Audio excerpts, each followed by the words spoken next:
Okay guys, so we're getting ready to take our first test. If you're on the Canvas homepage, scroll down to third hour. If you click third hour and go all the way down to test number 1, you can click on that. Now yours might look a little different than mine because I'm just previewing it. You guys are actually going to have to attempt the quiz. So there will be a button up here at the top that'll say start quiz or attempt quiz or start test, attempt test. Click that and then follow along. So I'm going to read through these questions. One thing to keep in mind, your answer options might be in a different order than mine. It will always be the same answer options, but they might not necessarily be in the same order on your screen. So keep that in mind.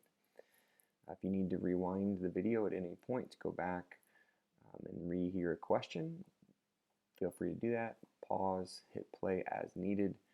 Just keep in mind we're only together for about 50 minutes today. Question number 1. The Civil War was a costly war of independence from Britain, a war of strategy that was both short and relatively nonviolent, or a war of attrition that was both long and bloody. Number 2. Prior to and during the Civil War, the South had one of these things. It had the nation's shipyards, or most of the nation's shipyards. It had 90% of the nation's factories. It had a strong military tradition with 7 of the nation's 8 military colleges, or it had more people with roughly 22 million at the outbreak of the war. Number 3, both the North and the South had to act quickly to raise money for the war. In addition to controlling the national treasury, the Union could expect continued revenue from tariffs or taxes on imported goods. Is that true or false? Number 4, which of the following technologies was used during the Civil War? The telegraph, the atomic bomb, poison gas, airplanes, or tanks? Number 5, which of the following battles was a victory for the Confederacy? The First Battle of Bull Run, Shiloh, Antietam, or New Orleans? Number 6, this thing was a sum of money that was to be given as a bonus to individuals who promised to serve 3 years in the military. Was this a bounty, a greenback, or a copperhead? Number 7, because ships at the time were relatively primitive, naval warfare was not an integral part of the North's victory over the South. Is this a true or a false statement? Number 8, at this battle, President Lincoln issued the Emancipation Proclamation, freeing all enslaved persons in states in rebellion after January 1st, 1863. It did not address slavery in border states. Was this the Battle of Antietam, Shiloh, the First Battle of Bull Run, or Gettysburg? Number 9, while the economic hardships of the Civil War began to wear down the morale or feelings of the Southerners, the North experienced an economic boom. Is this a true or a false statement? Number 10, the Emancipation Proclamation permitted this group of people to enlist in the Union forces: freed Confederate troops, immigrants, African Americans, or women. In 1861, the first female physician in the U.S. started the nation's first training program for nurses. It was her work that led to the creation of the United States Sanitary Commission. Was this Susan B. Anthony, Florence Nightingale, Elizabeth Blackwell, or Clara Barton? Number 12. During the Civil War, prisoners of war, or POWs, soldiers captured by the enemy in battle, suffered terribly. After the Emancipation Proclamation, the Confederacy announced that they would re-enslave or execute all African American troops captured in battle, set African American POWs free in exchange for ransom, or exchange African American POWs for white American POWs. Number 13. Why did Lincoln want the Union Army to capture Vicksburg? Was it to cut the South in two and control the Mississippi River, or was it to surround the South and destroy its system of railroads? Number 14. Pickett's charge broke the Union lines and was a key victory for the Confederate States of America. Is Is that a true or a false statement? Number 15. What was the outcome of the Battle of Gettysburg? The British wanted to support the Union. The British began to support the Confederacy. The British decided not to support the Confederacy, or the British decided to sell ships to the Union. Number 16. After the successful capture of Chattanooga, Lincoln issued the Emancipation Proclamation, began negotiations for peace with the Confederacy, recalled General Sherman to Washington, D.C., where Lincoln made Ulysses S. Grant General-in-Chief of the Army. Number 17. Why did General Grant decide to capture Petersburg? It would distract the Confederates, which allowed Colonel Benjamin Grierson to conduct raids throughout Mississippi. It would cut the only rail line into Richmond, the Confederate capital, or it would seal off Mobile Bay, preventing blockade runners from using any port in the Gulf of Mexico. Number 18. Which infamous Civil War general is remembered for ransacking houses, burning crops, and killing cattle on his march to the sea? Was it Lee, Pickett, Grant, or Sherman? Number 19. President Lincoln was warned by his advisors not to be seen in public without a military or police escort. Is this true or false? Number 20.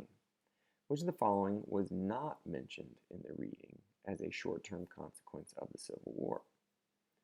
It reinforced the sectional divide between the North and the South. It devastated the South socially and economically. It strengthened the power of the federal government over the states, or began the process of ending slavery. One of those is not correct. Number 21. During the Civil War, the Union was forced to resort to this thing, which was used to raise enough troops for large-scale armies needed to win. Was this attrition, habeas corpus, conscription, or emancipation? Number 22. Which of the following is part of the Union's Anaconda Plan for defeating the Confederacy? Remember, how does this anaconda kill its prey? Is it blockade of southern ports, a defensive war of attrition, a quick ground offensive, or the assassination of Aunt Jefferson Davis? Number 23. The damage done by the Alabama and Florida created tensions between the Union and Great Britain because Great Britain allowed the ships to be built in Britain by the Confederacy. The ships initially had been promised to the Union. It helped the Confederacy to nearly win the war, where Great Britain had joined the war on the side of the Confederacy. Number 24. Why was the death rate so high during the Civil War? Was it because women refused to work on the battlefields? There was too much medical care available? Doctors were hesitant to amputate damaged limbs? Or because doctors knew little about infectious germs? Number 25. By 1864, when Grant faced Lee at Spotsylvania, the nature of the war had changed in which of the following ways? It had been fought mostly in the South and was now fought mostly in the North. The Confederacy, not the Union, now began to win most of the battles. Both sides now introduced new technologies such as ironclads and Canada bullets, or where there had been long breaks between battles, there was now continuous fighting. Number 26 and number 27 look at the same map. Okay? It says, how did General McClellan move his troops to Virginia? Well, take a look at the map. You can find the Union advance. Which one of those symbols on the map indicates the Union advance? General McClellan was a Union general. In this map, how are his troops being moved? Were they being moved by water, land, railroad, or wagon? Number 27, as you look at that same map, says the object or goal of the Peninsula Campaign for the Union was to. What was the goal? Look at the map. Find out the lines depicting the Union advance. Where are all of the lines going? Where are they headed? Are they headed to capture Yorktown? Are they headed to capture Richmond? Are they going to blockade the Chesapeake Bay? Are they trying to outrace Magruder to Fredericksburg? Number 28. With his ragged and battered troops surrounded and outnumbered, General Lee surrendered to General Grant on April 9, 1865, at Cold Harbor, Atlanta, Appomattox Courthouse, or Mobile Bay. We looked at a primary source. Number 29 is going to ask you about that. In Douglas's Men of Color to Arms, he is quoted having said, "Better even die free than live as slaves." This phrase closely resembles that of another American hero. This person is remembered for having said, "Give me liberty or give me death." This is one of these questions that kind of gets put in tests every once in a while to check for your prior understanding. You guys should have learned about this in your previous classes, maybe in 7th or 8th grade. This is just testing to see what you remember. Was this person Patrick Henry, George Washington, Thomas Jefferson, or Benjamin Franklin? Number 30.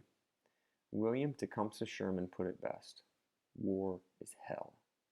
He may have been correct, but the prison camps were much worse. The most notorious prison camp of the Civil War was Petersburg, Andersonville, Cold Harbor, or Spotsylvania. Number 31.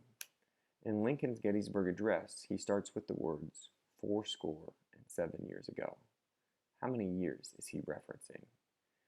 27, 57, 87, or 107?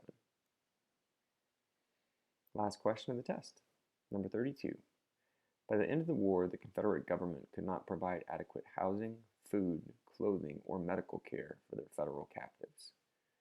Additionally, Chapter 9 alludes to a breakdown in prisoner exchange after the Gettysburg Address, the passing of the 13th Amendment, the formal surrender of Lee to Grant, Appomattox Courthouse, or the Emancipation Proclamation. That is it. If you need to rewind the video to go back up and look at any of the prior questions, you can do that. If you are finished, make sure you click submit your quiz. If you don't submit your quiz, it's not going to save any of the data, and we'll have to give you a 0 on your test. Okay, if you have any questions, reach out to Mr. Schutz or myself, and we will do our best to help.